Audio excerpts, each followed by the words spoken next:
Hello, everyone, and welcome to Asian Viewpoints with Mary Sit.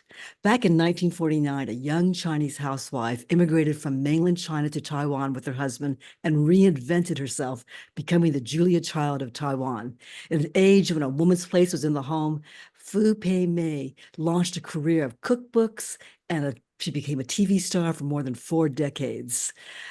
This amazing journey has been chronicled in a book called Chop, Fry, Learn, Watch, Fu Pei-Mei and the Making of Modern Chinese Food. And the author of the book is here with us today, Michelle T. King. She's an associate professor at the University of Carolina at Chapel Hill, and she specializes in modern Chinese gender and food history. Michelle, welcome.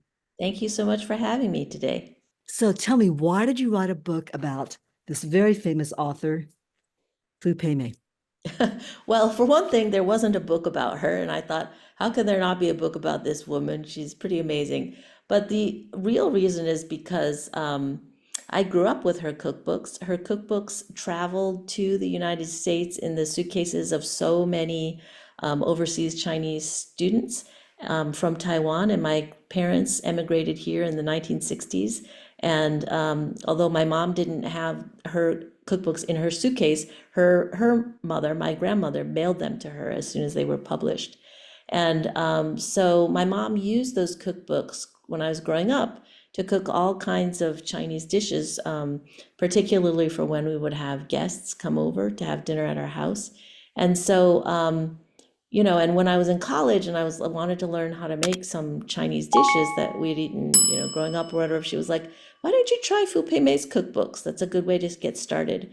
And so I tried some of her cookbooks in college, and then I didn't really think too much about it until I had my own kids.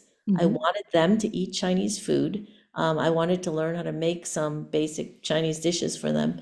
And I had the cookbook on my shelf. I went back and looked at it. And this time I noticed it's like it doesn't just have recipes in it. It also had all these pictures of Fu Pei-Mei's life, traveling the world, to teach foreigners how to cook Chinese food, from her cooking school, teaching, the army members in the Republic of China and Taiwan how to make her food or make Chinese food. And I realized that, like, oh, there's much more to this woman than I ever knew. I only knew her as a cookbook author. It wasn't until after I started doing the research for my book that I discovered she'd been on television for 40 years. I mean, it's got to be a record of some kind. And the And cool thing is, Michelle, I saw her videos are on YouTube now. You can just that's go there right. and watch her say it in Chinese and cook. Yep. She has amazing skills with that Yes. cleaver. Oh my goodness. Yeah. Absolutely. That's what I mean. Like, so only recently Taiwan Television up started to upload some episodes from her program, and it's like, wow, there's nothing she cannot do with a cleaver. It's amazing. Right. It is amazing. And the skill she has in just like demonstrating this, and she just made it seem doable for a whole entire generation of women. And so I really wanted to chronicle that in my book. I think that Fu Pei-Mei was full of contradictions because she was a submissive, traditional Chinese wife who did everything to please her husband, okay, including learning how to cook. But she also managed to carve out her own career. And he wasn't that supportive. I read this one scene where she was cooking something for him and he didn't like it and it wasn't up to his standards. And he threw his chopsticks down and walked out of the room. To me, Yeah. that's abuse. It's like, are Yeah. you kidding? No, really. It's like, Yeah. wow, that's so disrespectful to her. So, but she also managed to carve out a career in spite of this micromanaging type husband, and she became very famous. So, how do you think she managed those contradictions and was able to do that? Yeah, that's such a great question because I think that's so hard for young women, particularly like the ones I teach, to imagine that today. Like you have this basically male chauvinist husband, but in spite of that, she has this massive career. And, even after she was on television, he would say things like, "I make enough money for all of us. You don't have to show your face on TV." Like after she's become a success, Yeah. it's like, what? But what's really smart is she managed him. Hmm. Okay, so she had to ask for permission before she would go abroad every time. She would wait until right before she's planning to go, and then like, know how to kind of make that work. And Right. it wasn't until later in her life that she says just one line in her autobiography is like, well, things were not very reasonable then, right? But she didn't sort of She didn't She's rebel. She played the system, yeah, sort of, right? right. She used the system and worked within the system, but still managed to be a career woman, even as Right. she like, the face of it was like the perfect housewife or whatever. But it's a little bit like all these now the trad wife thing on social media, Right.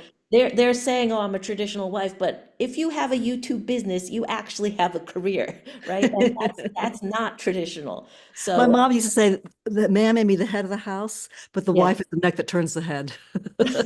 So it's sort of like that's what she Something did, like, right? yeah, so I feel like, she worked and, she didn't go to college. She didn't really have that much of a formal education, but she managed to turn, her cooking skills and she was so entrepreneurial in all Yeah. of it, right? Learning how to cook when she didn't know how to cook. She was a terrible cook at first. She, hired restaurant chefs to teach her their specialty dishes. Yeah, that's what I find very interesting. She's Yeah, extremely clever. She yeah, used her own money, like her jewelry and gold from her dowry, hired some of the best chefs in Taiwan, Taipei, yep, and then brought them to her home, I guess, her home. Maybe she went to the restaurant, whatever, and taught. She had them teach her 1 hour lessons of how to cook something, and they didn't talk very much. They just demonstrated because they didn't really want to share their secrets. right. It's so different from today, where everything's on YouTube and people show you how to do things. She had to sort of like prod them into telling her how to do something and just Yeah. take copious notes. Is that right? Yeah, copious notes and practice. I mean, just she cared enough to get better at it. Michelle, what do you think was her appeal to all the housewives out there in Taiwan and then pretty soon on the world stage? The appeal is she's like talking and explaining, and you're learning stuff as you're doing. So you can use this fish in this way. If you don't have Mhm. this, you can substitute that. She's constantly kind of telling you and showing you with her hands, but also talking at the same time. And I think viewers really appreciated the clarity of her explanations, Mhm. the knowledge she had of the background of dishes, that she could tell you about this and that ingredient. I think it's just like kind of a no nonsense, but really like making it approachable. And Okay. it's not like gimmicky like today's, I don't know, TikTokers or whatever. They all have to have a take or a shtick or something like that. It's like Right. just no nonsense. Here's how you make the dish, and here's how you can be successful every time. And here's the tricks I'm going to teach you to kind of get there. She had a genius marketing idea that propelled her on the world stage. What was that? Do you know what I'm talking about in her cookbook? Oh, that it's bilingual, you mean? Yeah, Bilingual. yeah, Yes, she yeah. decided, and I have a copy from way back when I was a teenager. I took a little summer cultural thing in Taiwan and took one of her lessons. And when I saw your book and saw this little cookbook, I went, oh my goodness, I think I have it. I dug it up, I've had it for decades. It's in Chinese and English. That's right. Yeah. And so I And that was want very unusual, right? In those days to have Yes, it in English. absolutely. So I wanted the cover of her cookbook on the cover of my book because it is so iconic and so recognizable. If you know the cookbook, you immediately recognize it.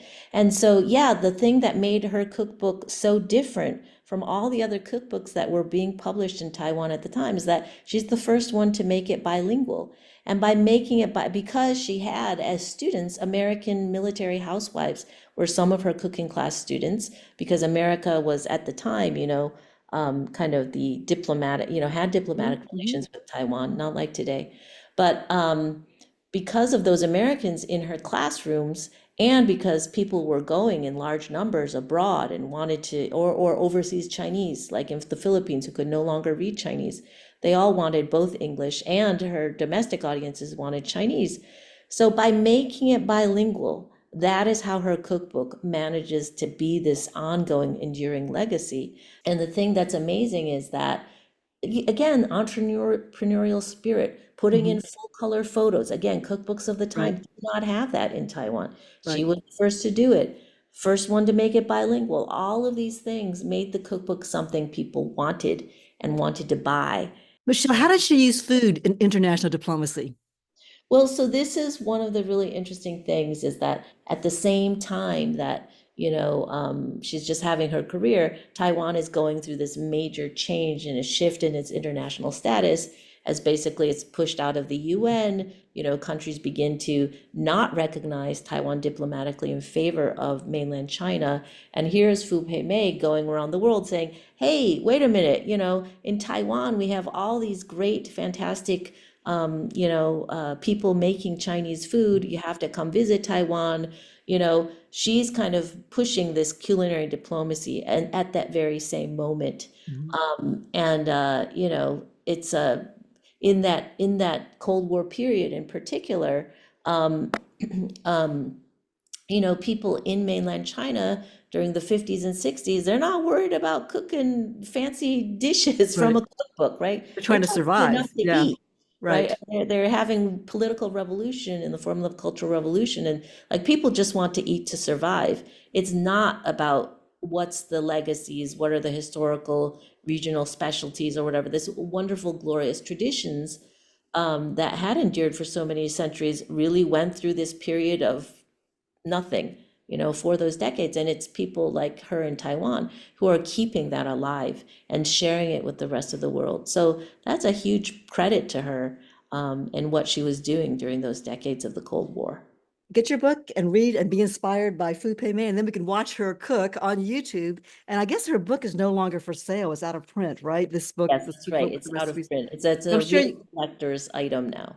okay. Is mine worth anything with all these soy sauce smells? Even with the soy sauce on it, I tell you, if you put it on, there's used cookbook dealers and stuff who would definitely, I see it on there for hundreds of dollars actually. But Wow. don't sell it because you want to keep it. It's a keeper. I want to keep it and give it to my daughters. Yes, That's and right. learn how to make recipes there. So Right. thank you so much, Michelle, for your time. Thank you for having me, Mary.